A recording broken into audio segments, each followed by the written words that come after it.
Hello everyone, स्वागत है आप सभी का हमारी इस बायोलॉजी क्लास में। तो आज की इस क्लास के माध्यम से हम डिस्कस करने वाले फेनाइलकीटोनुरिया, जो आपको पता है हमारी आज तीसरी क्लास होने वाली है। और आज हम अपना जो मॉडल पेपर सॉल्व कर रहे हैं, जो हमारा गेस्ट क्वेश्चन के रूप में प्रस्तुत है। और आज हम तीसरी क्लास ले रहे हैं। और आपको पता है हमारे यहाँ पर बिहार के स्टूडेंट, झारखंड के स्टूडेंट, यूपी बोर्ड के और राजस्थान के, छत्तीसगढ़ के इत्यादि बोर्ड के हमारे पास स्टूडेंट हैं। करीब आज 4000 से ऊपर हमारे पास स्टूडेंट हैं और हमारी क्लासिक कॉलेज में चल रही हैं, ये आपको पता होगा। ठीक है, तो अब आप क्या करोगे, अब जो हम फेनाइलकीटोनुरिया हमारा सेशन था और ये एग्जाम के पॉइंट ऑफ व्यू से इंपोर्टेंट था और 2022 में इस क्वेश्चन को पूछा गया था। और ये बार बार एग्जाम में किसी न किसी फॉर्म में पूछता है। सबसे ज़्यादा यहाँ पर हम देखें तो हमारे 1 नंबर में एग्जाम में पूछा जाता है। Am I clear? अब इसमें हमको करना क्या है, अब इसे फेनाइलकीटोनुरिया को बहुत सिंपल वे में हम समझेंगे। आखिर फेनाइलकीटोनुरिया होती क्या है, फेनाइलकीटोनुरिया किसे कहते हैं। ठीक है, बातें मत करिए। फेनाइलकीटोनुरिया किसे कहते हैं, इसे हम बहुत ही अच्छी तरीके से हम जानेंगे, है ना। हेडिंग लगा ले सभी बच्चे, फेनाइलकीटोनुरिया। बहुत ही सिंपल वे में लेना है और आपको स्क्रीनशॉट लेना, मैं आपको बता दूंगा। ठीक है, अब देखो फेनाइल जो कीटोनुरिया है वो एक कैसा रोग है, वो एक कैसा रोग है बेटा, वो एक जो रोग है एक अप्रभावी जीन के कारण होता है। किसके कारण होता है? ये अप्रभावी जीन होता है, उसके कारण ये होता है। इस लक्षण का अध्ययन सर्वप्रथम सर आर्चिबाल्ड गैरेट ने किया था। इंपोर्टेंट है एग्जाम के पॉइंट ऑफ व्यू से, ये इंपोर्टेंट है। आर्चिबाल्ड गैरेट ने क्या किया था, इसके बारे में अध्ययन किया था। ठीक है, तो फेनाइलएलेलीन एमीन अम्ल का उपयोग अनेक उपापचयी पथ, यानी जो उपापचयी पथ होते हैं, उपापचयी पथ आखिर कहते किसे हैं वो आपको समझना है। उपापचयी पथ यानी जो हमारी क्या हो रही है, हमने खाना खाया, खाना खाने के बाद हमारे बॉडी में उपापचयी क्रियाएं होती हैं। कौन सी क्रियाएं होती हैं? उपापचयी क्रियाएं होती हैं, है ना। अब देखो प्रत्येक पथ में, कौन से प्रत्येक पथ में अनेक एंजाइम भाग लेते हैं। जो हमारा पथ चल रहा है उसमें हमारे अनेक या डिफरेंट क्या होते हैं, एंजाइम पार्टिसिपेट करते हैं। क्या करते हैं? एंजाइम भाग लेते हैं। ठीक है, जब भाग लेते हैं तो वह पथ पूर्ण नहीं हो पाता है। कब नहीं होगा पूर्ण? जब किसी भी एक एंजाइम का निर्माण ना हो।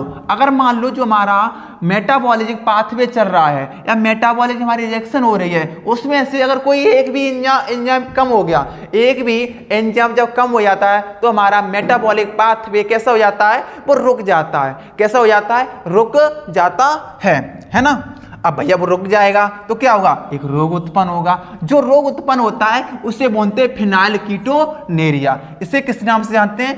पीकेयू। इसे पीकेयू के नाम से ये फेमस है।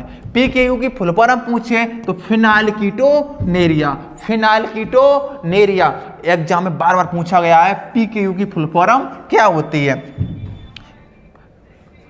फुल फॉर्म क्या होती है? जल्दी कॉपीराइट आ जाएगा, पूरी वीडियो खराब हो जाएगी। ठीक है, के कार्ड होती है। जो टायरोसिन होता है, इसमें टायरोसिन के निर्माण के लिए आवश्यक जो जीन होता है, टायरोसिन के निर्माण के लिए एक जीन आवश्यक होता है, उसे बोलते हैं फेनाइलएलेलीन हाइड्रोक्सी का निर्माण नहीं होता है। ठीक है, आगे देखते हैं। अब देखो आगे पढ़ते हैं इसे। देखो इस कारण रुधिर में क्या होता है, जो ब्लड होता है हमारा, तो उसमें क्या होता है, फेनाइलएलेलीन की मात्रा अत्यधिक बढ़ जाती है। जब हमारे ब्लड में फेनाइलएलेलीन की मात्रा बढ़ जाएगी, किसमें? हमारे ब्लड में। हमारे ब्लड में फेनाइलएलेलीन की मात्रा कैसे हो जाती है? बढ़ जाती है। तो इसका स्रावण, किसका स्रावण होगा? जो मूत्र में भी होने लगता है। किसका? फेनाइलएलेलीन का हमारा स्रावण कहाँ पर होने लगता है? मूत्र में होने लगता है। इस अवस्था को फेनाइलकीटोनुरिया कहते हैं। क्या बोलते हैं? फेनाइलकीटोनुरिया कहते हैं। ऐसे बालकों में बालों का कम होना, मान लो अगर इसके लक्षण क्या हैं, मान लो अगर आपसे कह दी जाए फेनाइलकीटोनुरिया के लक्षण क्या हैं, तो लक्षण आप क्या बताओगे? उनके क्या होंगे? बाल कम होंगे और उनकी जो मानसिक तनाव रहता है उन पर, उनकी मंद बुद्धि हो जाती है। क्या हो जाती है? मंद बुद्धि हो जाती है, यानी त्रुटिपूर्ण, क्या बोलते हैं? त्रुटिपूर्ण एनेमल। त्रुटिपूर्ण क्या होता है? एनेमल होता है। और त्वची रंग यानी रंजक, यानी स्किन पिगमेंट क्या होते हैं? स्किन पिगमेंट आदि का भाव प्रदर्शित होता है। इनकी स्किन पे क्या होंगे? स्किन कैसी जाएगी, पिगमेंटेशन हो जाएगी, ठीक है। यानी जो घाम में निकलेंगे, घाव में निकल जाते हैं तो इन्हें क्या लपट लगने लगती है जल्दी जल्दी, इस प्रकार के स्किन पिगमेंट इनकी बॉडी में पाए जाते हैं। अब तो वो बहुत ही इंपॉर्टेंट है ये हमारे एग्जाम के पॉइंट ऑफ व्यू से, तो हमें इसे बहुत ही डीप में जानना होगा, तो इसलिए हमने पूरी क्लास इस पर फिनाइल कीटोन्यूरिया पर बना दी। अब देखो हमारा दूसरा पॉइंट है, आगे देखो बेटा,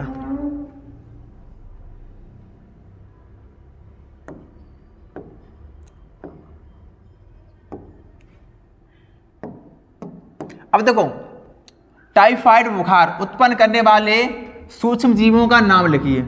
अब यहां पर दूसरा क्वेश्चन है हमारा, टाइफाइड बुखार उत्पन्न करने वाले सूक्ष्म जीवों का नाम लिखिए। टाइफाइड आखिर क्या है, एक बुखार है, तो बुखार कैसे आता है, साल्मोनेला टाइफी, एक क्या होता है, जीवाणु के द्वारा होता है। कौन सा, साल्मोनेला टाइफी, लिख दो। अगला क्वेश्चन है साल्मोनेला टाइफी,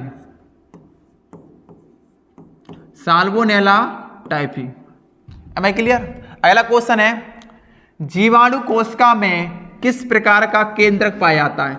जीवाणु कोशिका में, किसमें बेटा, जीवाणु कोशिका में किस प्रकार का केंद्रक पाया जाता है। कौन सी कोशिका में, जीवाणु कोशिका में। तो हम समझते हैं पहले जीवाणु कोशिका हमारी कैसी होती है। जीवाणु कोशिका कैसी होती है समझो। जीवाणु कोशिका क्या बोलते हैं, एसियंट सेल बोलते हैं, यानी आहाग कोशिका बोलते हैं। क्या बोलते हैं, आहाग कोशिका। क्या बोलते हैं, आहाग कोशिका।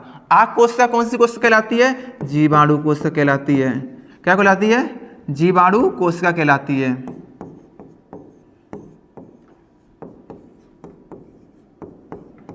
और जीवाणु कोशिका कैसी होती है, मान लीजिए हमारी बैक्टीरिया सेल है,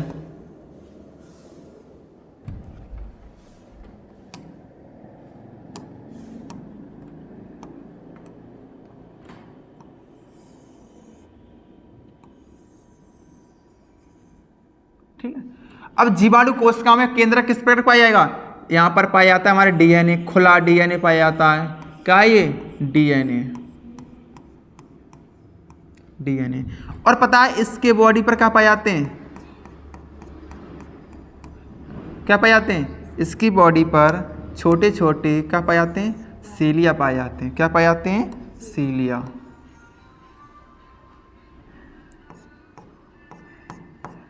सीलिया के नाम पाए जाते हैं, बैक्टीरिया सेल में नहीं पाए जाते हैं। यहाँ पर पाए जाते हैं पिल्लाई, पिल्लाई इन्हें बोलते हैं पिल्लाई। और इसमें क्या होता है, एक इस तरीके से फ्लैजेला होता है, और इसमें पूरी बॉडी में क्या भरे होते हैं, ये साइटोप्लाज्म यानी कोशिका द्रव भरा होता है।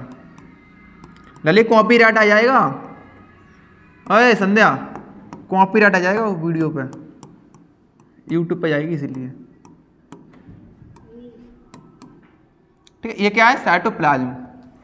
तो यहाँ पर जो प्रोकैरियोटिक कोशिका में केंद्रक पाया जाता है, खुला हुआ पाया जाता है, ठीक है। और जीवाणु कोशिका में जो केंद्रक पाया जाता है उसे बोलते हैं प्रोकैरियोटिक।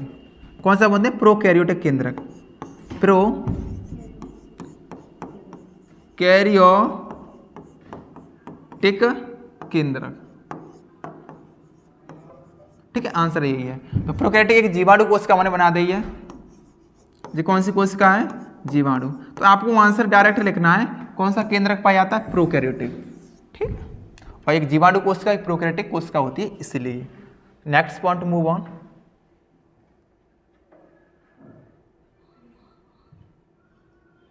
मासल फल का एक नामांकित चित्र बनाइए। मासल फल, तो वो जो फ्लैशी फूड होते हैं उन्हें बोलते हैं मासल फ्रूट, मतलब ऐसे फल जिनमें गूदा ज्यादा पाया जाता है उसे क्या बोलते हैं, मासल फल कहते हैं। चलो इसे भी लिखा देते हैं, मासल फल की डेफिनेशन लिखा दें पहले आपको।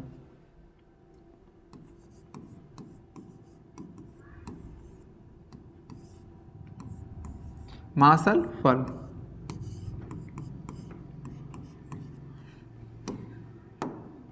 ऐसे फल, ऐसे फल जिनमें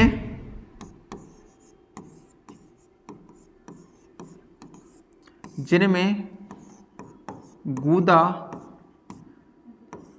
गूदा अधिक पाया जाता है, अधिक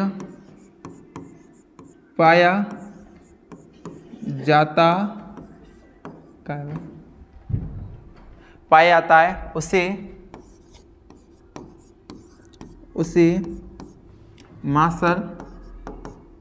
मासल या फ्लैशी फ्रूट कहते हैं, फल कहते हैं। जैसे क्या है? सेब। क्या है बेटा? सेब।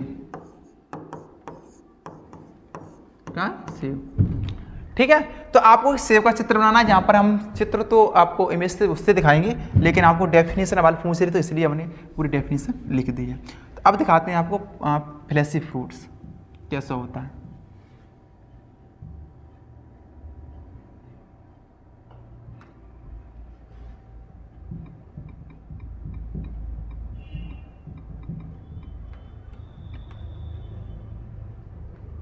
अब जो सारे देख रहे हो, ये सारे मासल फ्रूट हैं, ये वाले। आपको जो एग्जाम में बनाना है वो सेब का बनाना है, एप्पल का आपको डायग्राम बनाना है एग्जाम में।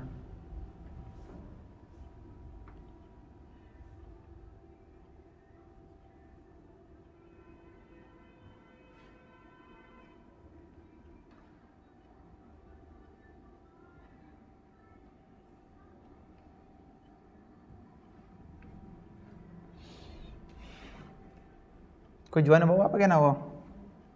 5। अब देखिए यहां से आप क्या करोगे, अब यहाँ पर हमें चित्र बनाना है। किसका बनाओगे चित्र? अरे चला गया भैया।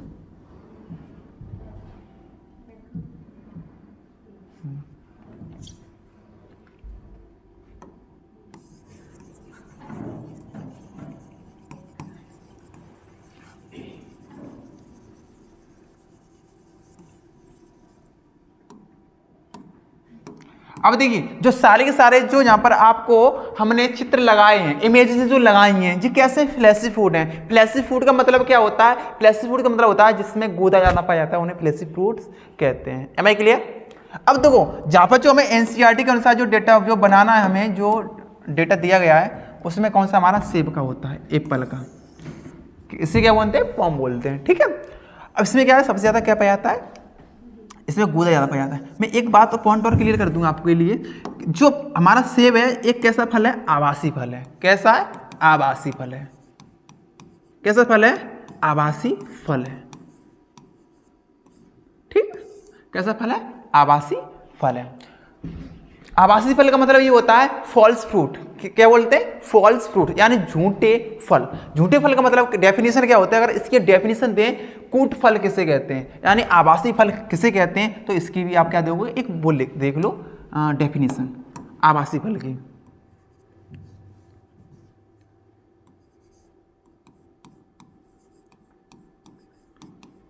आवासी फल, आवासी फल किसे कहते हैं? ऐसा फल, ऐसा है, मैं फिल्टर होगा, फिल्टर मार दो, फिल्टर ऑप्शन आ रहा हो दियो।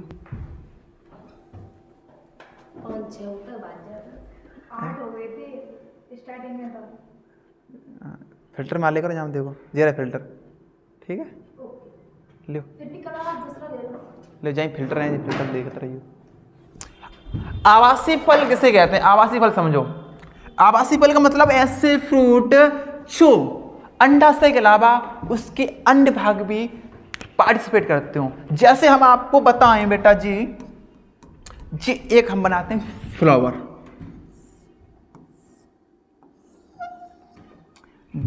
अंडाशय हमारा, वर्तिका और ये हमारा अंडाशय। अब आपको पता है ये क्या है? हमारे वायुदल, अंत्यदल,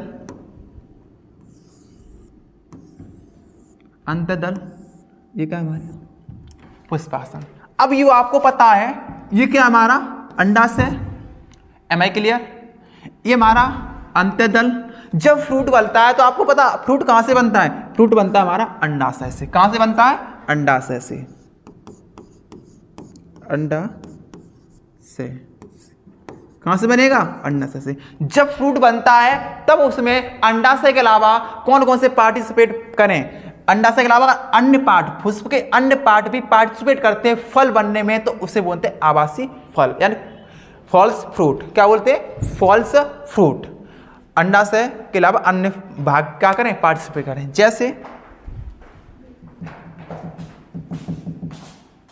जैसे आपको अब यहां पर आप देखो टमाटर देख पा रहे होगे यहां पर, सॉरी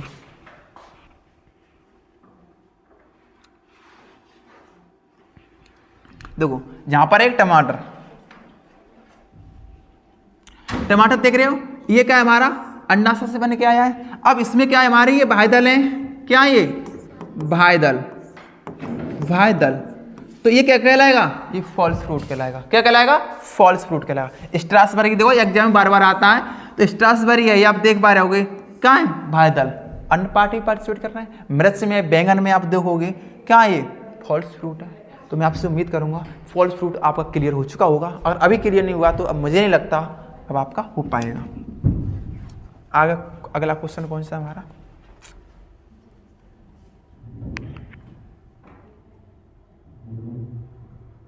परपरागण से लाभ का संक्षिप्त में उल्लेखन कीजिए। परपरागण से लाभ, ठीक है। चलो आयो अपने, कहां पर आओगे आप? अपने आ जाओ बोर्ड पर। चलो परपरागण के लाभ।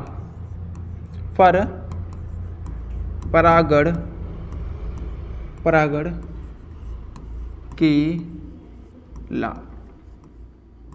परपरागण के लाभ। परपरागण के लाभ क्या है? आपको पता है, जब मान लो पहले परागण किसे कहते हैं, पहले आपको ये समझाएं। क्या समझें? परागण किसे कहते हैं?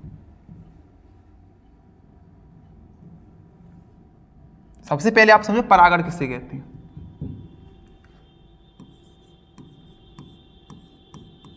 परागण को हम इंग्लिश में को बोलते हैं पॉलिनेशन। क्या बोलते हैं? पॉलिनेशन कहते हैं।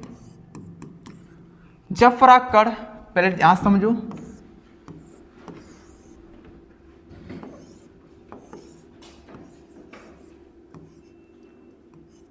ये हमारा परागकोश, ये क्या है? हमारा परागकोश।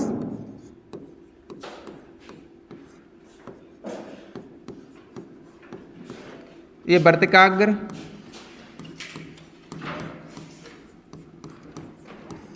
देखो जब परागकण परागकोश से वर्तिकाग्र पर पहुंचने की प्रक्रिया को क्या बोलते हैं? हम परागण कहते हैं। परागण कहते हैं। अब मान लीजिए अगर एक ही पुष्प है और एक ही पुष्प के उसी वर्तिकाग्र के उसी परागकोश के उसी वर्तिकाग्र पर पहुंच जाए तो उसे बोलते हैं सुपरागण। और मान लीजिए दूसरे प्लांट पर इसी प्रकार से हो रहा है, एक प्लांट इधर है हमारा और इस प्लांट से दूसरे प्लांट पर जा रहा है परागकण, तो उससे बोलते हैं परपरागण। अब इससे बेनिफिट क्या होगा पहले ये समझिए। परपरागण सीधे इमेज लगाते हैं हम, जल्दी बन जाएगा। क्रॉस पॉलिनेशन,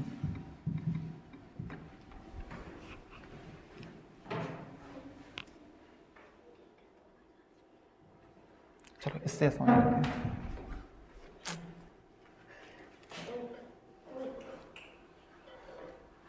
अब देखो परपरागण, अब आप समझ पा रहे हो, अगर ये हमारा क्या है? परागकोश, और ये परागकण कहाँ जाए? उसी वर्तिकाग्र पर आ जाए, तो इससे बोलेंगे परागण। ठीक है। अब देखो परागकण इससे कहाँ पहुंच गए? दूसरे पौधे पर पहुंच गए, उसे बोलते हैं परपरागण। इससे आगे होगा क्या? इसके बेनिफिट क्या है? इसके सबसे ज्यादा बेनिफिट क्या है? जब मान लीजिए इस पेड़ से, प्लांट से दूसरे पौधे पर पहुंच रहा है, तो इसका क्या होगा? जो बीज की जो क्वालिटी होगी बेटर होगी, जो फल की क्वालिटी होगी कैसी होगी? एक अच्छी क्वालिटी होगी, और इससे एक नए जीन का निर्माण होगा। क्या होगा? एक नए जीन का निर्माण होगा, और जो फूड की जो स्टोरेज कैपेसिटी होती है वो भी अधिक होगी, है ना। ये क्या होगा? इसके लाभ हो गए। क्या हो गए? लाभ हो गए। क्या हो गए? लाभ हो गए।